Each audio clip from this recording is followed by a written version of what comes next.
Hello everyone. Hi. So this is something new which me and Dharya we are starting. So we'll be reviewing different chapters of books, and yeah, we are just doing this for our interest and just to improve ourselves. And so today our book is Guns, Jumps and Steel. So it is written by Jared Diamond. So we'll start with the preface in chapter one today. So preface is more about Yali's question. So there was this guy Yali, and there's a conversation of Yali and Jared Diamond. So basically, what happened is Jared Diamond is fond of birds. He likes watching birds. So occasionally he goes to Papua New Guinea. So Papua New Guinea is a small island near Australia, and like he spends months over there watching birds, talking to people. Uh, so that's what Jared Diamond do. And one day only, so Jared Diamond meet with this guy called Yali. Yali is a local politician of Papua New Guinea, and he has never been outside of Papua New Guinea. So he lives over there, try to maintain and look for his peoples living in Papua New Guinea. So they met with coincidence and then started walking, and the conversation began. So I mean, the crux of the conversation was, so Yali's question was to Jared was, hey Jared, do you think or why there is so much disparity between people from different geographic locations? I mean, why people of Papua New Guinea are not that much developed in comparison to people living in Europe, America, and what's the reason for this? So, on this question, Jared started thinking, and he wrote this book called Guns, Jumps, and Steel. And he started with like he went to the history, like from when the humans have started evolving, and then he gave all the conclusions. I mean, like why there is so much disparity and how why there is so much difference between economies, people living all together. So chapter one, there, yeah, Yep. So, chapter one, which is up to the starting line. So, starting from the history, right? And in this chapter, Jared has outlined one of the important years in the history, which is 11,000 BC, which is also known as a breakdown age, where we can say that all our modern notable development in the histories have occurred. We have seen development of villages, modern artifacts, modern, we can say, and the last ice age and ended around the same age. This was where it started, right? And when we talk about our human development, earliest stage of human development, we know that it all starts around in the Africa. And one question would be why Africa? As we know, African region at the time were warm region, warm, and that was, we can say, an ideal stage or ideal region for development of any human being, right? And these all starts when we look into the history from starting the first evaluation to the human to us, what we are right now. We can say it lies back to the 7 million years ago, where the first apes, from which we are the descendant of, starts. And then as ages passes, their evaluation shows. So first evaluation we found in apes were around 4 million year back, where we found there were found increment in heights. Similarly, later after until 2.5 million year ago, there was increment in size of a brain. So these were how notable, we can say, development in human take. And as of apes, when apes evolved, there were three major chains in evolving it. First, what we call as and modern gorillas. Second ones were the modern chimps, and the third, which we are, that is modern humans, are evolved from the apes, right? So when the evolvement starts, it took from central of African region, and people, as they evolved, they started moving up to the northern side. They went to the, from African continent, they went to the Eurasia. Eurasia is what we call today as the Europe and Asia.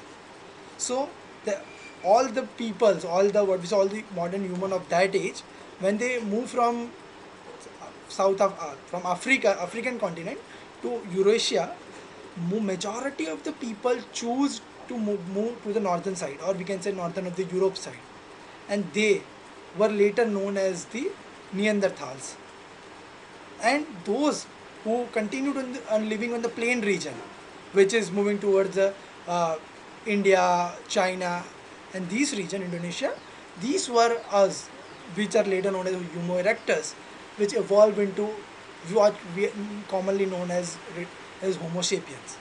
So Neanderthals were in the majority, right? So what happened that today currently there are no evolved Neanderthals, right? Only minor number of people were we, but today whole continent, as we say, all are as Homo sapiens. So what happened to the Neanderthals? Talking about Neanderthals, they went to the northern side, right? They didn't have much evaluation as they stayed as an hunter gatherer only, so they have lack of development. They have like very primitive stones they use. For them, even hunting a fish was a difficult task. And as it is known as that us Homo sapiens or Homo erectus, when or probably termed as Cro-Magnus, when the extinction of Neanderthals and the arriving of Cro-Magnus in the Eurasia, northern part of Eurasia or the Europe are at the same. So it's evident to call that arriving of them and had the downfall, or we can say extinction of the Neanderthals. And also in one of the, when we see the fossils, and we have found that there were what stones, and when we analyze the skulls of the late Neanderthals, it was seen that uh, there were stones in their skulls, like what we say, it's hit, or we can say like penetrated, right? So it can be somewhat evident that humans, that was the first time we saw humans killing humans there. It was because what happened we can consider as they didn't evolve that much, and what as Homo erectus laid in the plains evolved much. And they say that the Cro-Magnus had bigger brains, more advanced tools, and they were adaptive much more than what Neanderthals could ever became. And that's why it can be said that these were the end of Neanderthals. Yeah, I mean, I completely agree to this. So Neanderthals were the one, those who were in majority, but then also they were extinct. And as you said, this was the first time when we see that humans were killing humans. So Homo erectus was the one. So some scientists or geologists are considering this as a thing that humans killed humans. Uh, Despite Neanderthals were the ones who were mainly focusing on hunting and gathering. So they might have, they might have the better tools to hunt. They might have better techniques to hunt animals because they were solely focusing on hunting and gathering only. But still, when there was a fight from Homo erectus, they were not able to win this. I mean, like this is a still, I mean, very. There's no answer to this till now. Other than this, some scientists also consider that there was like a lot of environment change going on, and we have suddenly came from ice age to living a normal life, or let's say so. Neanderthals were not they didn't adapt to this climate change. So that is also considered a reason of their extinction. I mean, I totally agree to Dharya about the humans, but I also think like some environmental changes or some other changes could be the reason of their extinction.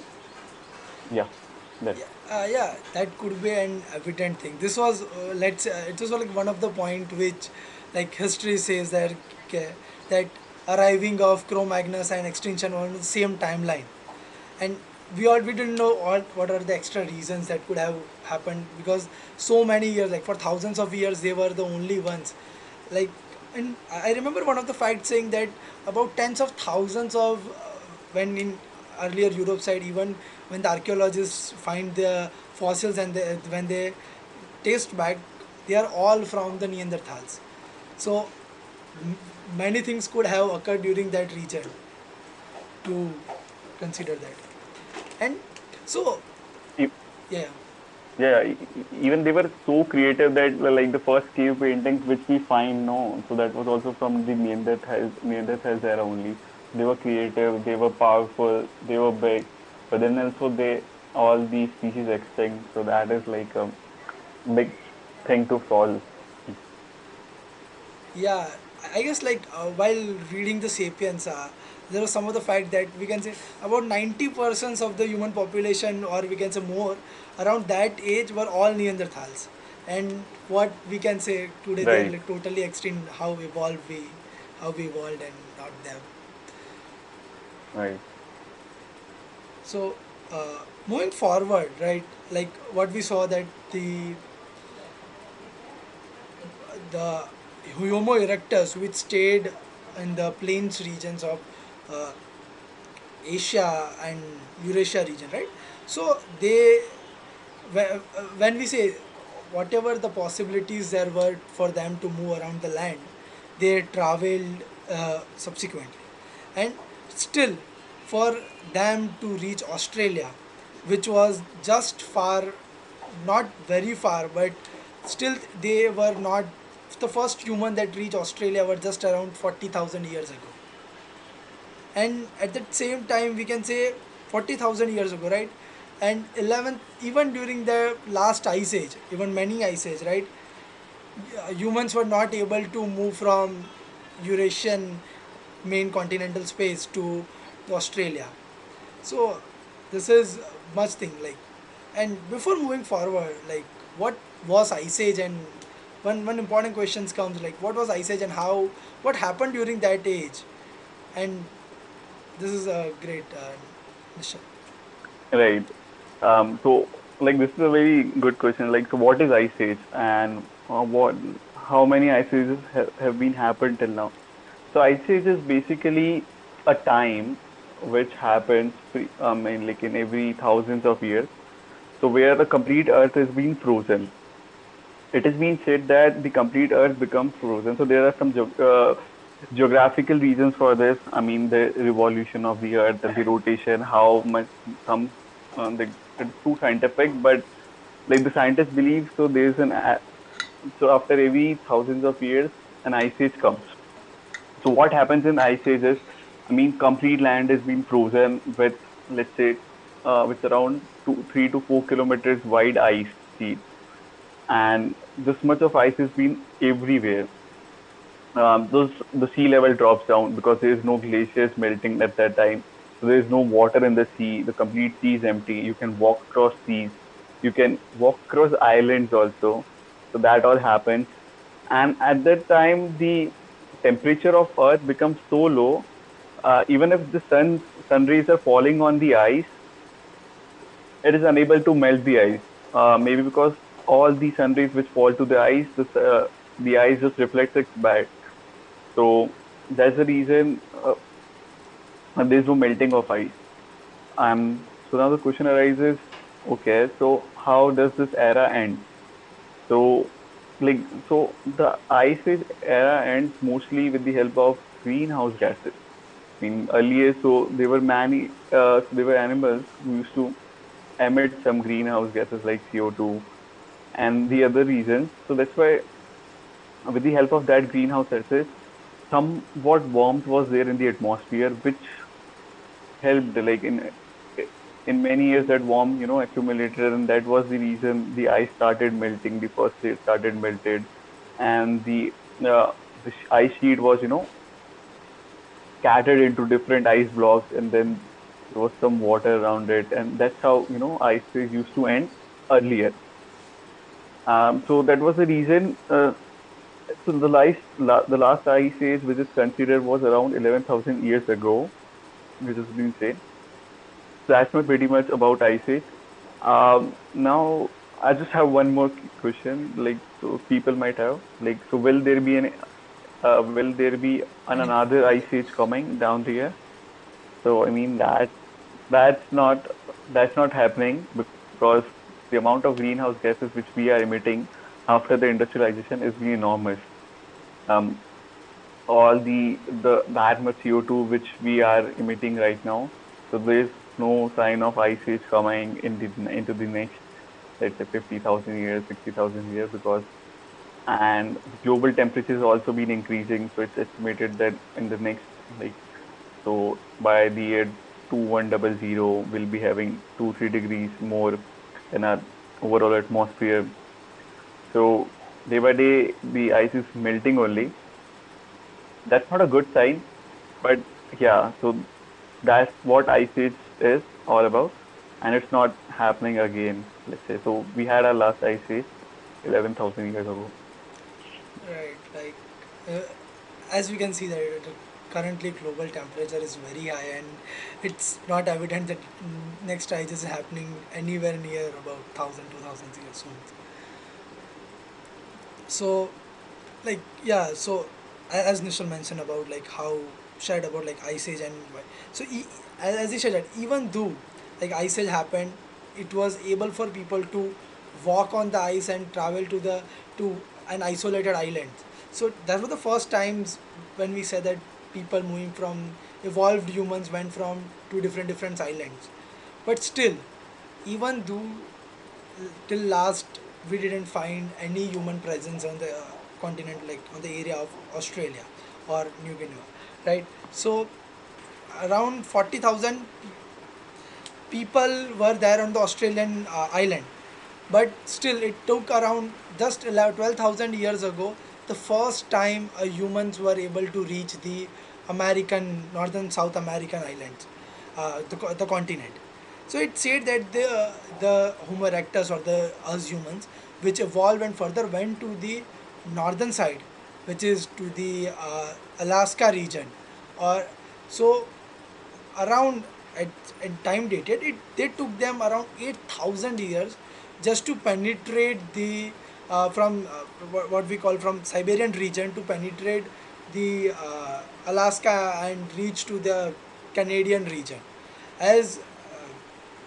As we know there are pretty what do you- cold, very cold temperature, they are near to the Arctic region, and for them there were no technological advancement. They can't even uh, they need some warm weather, they need gatherings of foods to sustain in that region. So we can say around many humans have went there, many have died there, and after which we can say the humans that went there they lived their sons, and that evaluation took that evolved human took around 8,000 years just to penetrate a small 20 to 30 mile range to that block of ice sheet. And that was the first time when they penetrated there. The first human were found in went to the region of North and South America. And when Right. we yeah, Okay, okay. So what happened was, like, so the Siberian region was very, very tough to cross. I mean, it's like the harsh weather you'll find anywhere in the world. So it took them around 8,000 years just to travel from west to east. I mean, and it was of how many miles? 30 miles, right? 30 to right, 40 30 miles. to 40 miles, right. And it took them 8,000 years. And there was like, Siberia was so tough at that time. It's also tough like currently, but they didn't have any technology to survive in that weather, how to collect food. There was no that much animals found over there, and to be that much warm was very difficult. And coming to that, so okay, now the Siberian region is being crossed. It took them only 1,000 years. I mean, like 1/8 of the time it took them to just sweep the complete North America and the South America island, and that's amazing. I mean, like from top to bottom, it took them only 1,000 years, which is like, so they grew at a very fast pace, right? Yeah. It's like it's very fascinating to when we see around how many years they took to evolve and how fast they move from north to south in the American continent. But at the end, when we look, so there's one big question, right?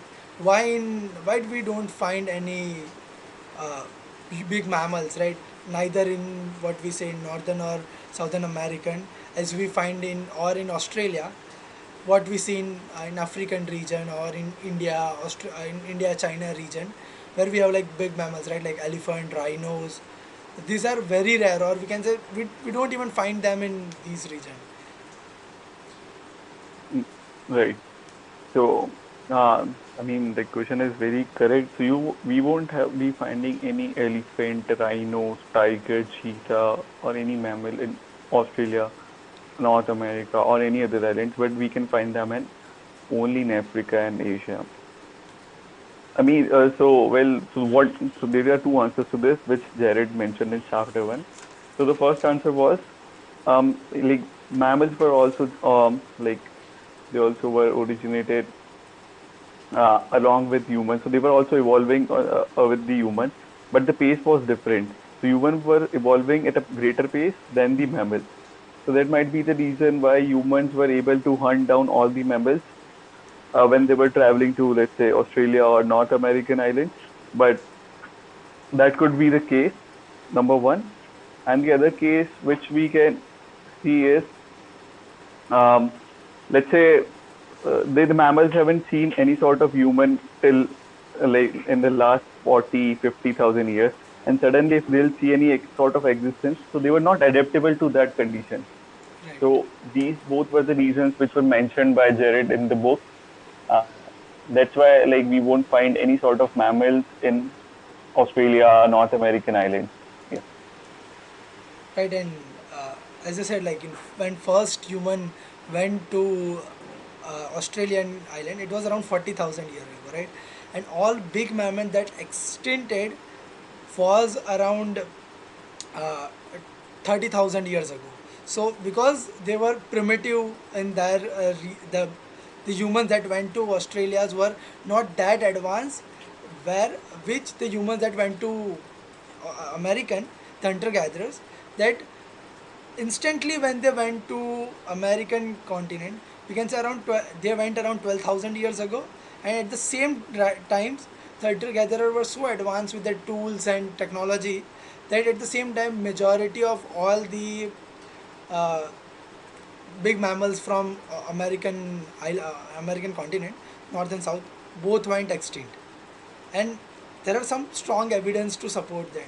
They say that when they were moving from north to south, from you can say top of US Canada border to south region in South America, like in around when they reach the what we call Grand Canyon, right? It was around 11,000 years ago, and at the same time, the majority of the big mammals around that, which is known as the Harrington goat, mountain goat, and ground sloth. These were the two big mammals around in that Grand Canyon era, and they all were extinct around the same age. So advancement in human and hunter gatherers, we see that there were almost all extinction of big mammals in them, and not in our African and Asian continent. So yeah, that's it from this chapter, and we will meet again on the next video. We'll discuss again further on the second chapters, and till yeah, thank you.